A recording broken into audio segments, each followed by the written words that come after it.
اللہ الرحمن الرحیم۔ مسلم شریف کی حدیث پاک ہے،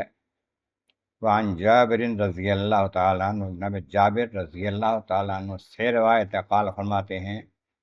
کانا رسول اللہ صلی اللہ علیہ وسلم اذا خطب احمرت عیناہ۔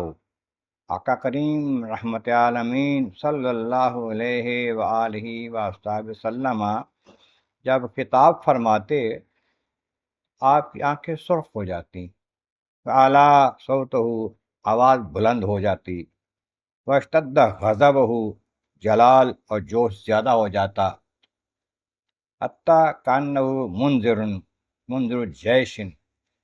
ایسے جیسے کہ آپ ایک لشکر کا ڈر سنا رہے ہیں، یقولو صبحکم ومساکم، جو صبح شام حملہ کرنے والا ہوتا ہے، لشکر کا ڈراوا دے رہے ہیں۔ یقولو، آقا فرماتے ہیں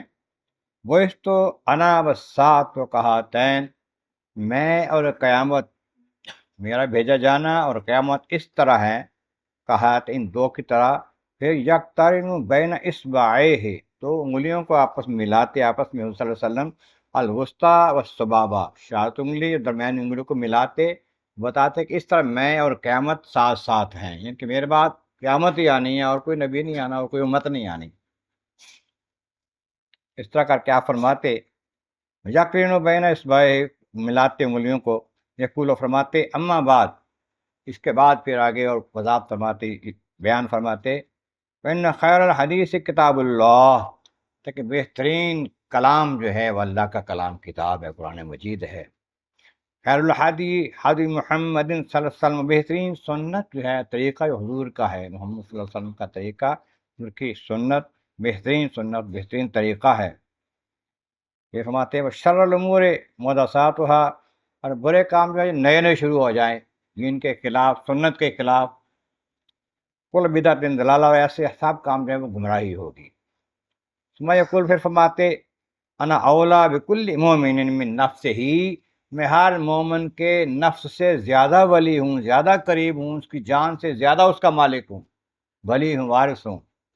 لیکن من ترک مالا فلأہلہ، جو کوئی مال چھوڑ کے جائے گا اس کے اہل و عیال کا ہوگا، میں اس کا وارث ہوں لیکن میں اس کے مال کا وارث نہیں بنوں گا، مال نہیں لوں گا، وہ چلا جائے گا تو۔ لیکن من ترک دینا اور دھیان، جو کوئی قرض چھوڑ جائے، جب بال بچہ چھوڑ جائے، غریب ہے، فَإِلَيَّ وَعَلَيَّ، وہ میرے ذمے ہے اور مجھ پر ہے۔ کریم آقا کے قربان جائیں، وہاں کہ جو مال چھوڑ جاؤ تمہارے بال بچے کا ہے، اگر بال بچہ غریب رہ جائے، یتیم رہ جائے، اس کا میں وارث ہوں، جسے قرضہ رہا ہے اس کا میں وارث ہوں۔ سبحان اللہ، ایسا سخی کریم کے حد اللہ تعالیٰ محبوب کریم کی ایسی نوازشوں کو ہم پر اور زیادہ کرے، اور محبوب کے درجات کو اور زیادہ بلند فرمائے۔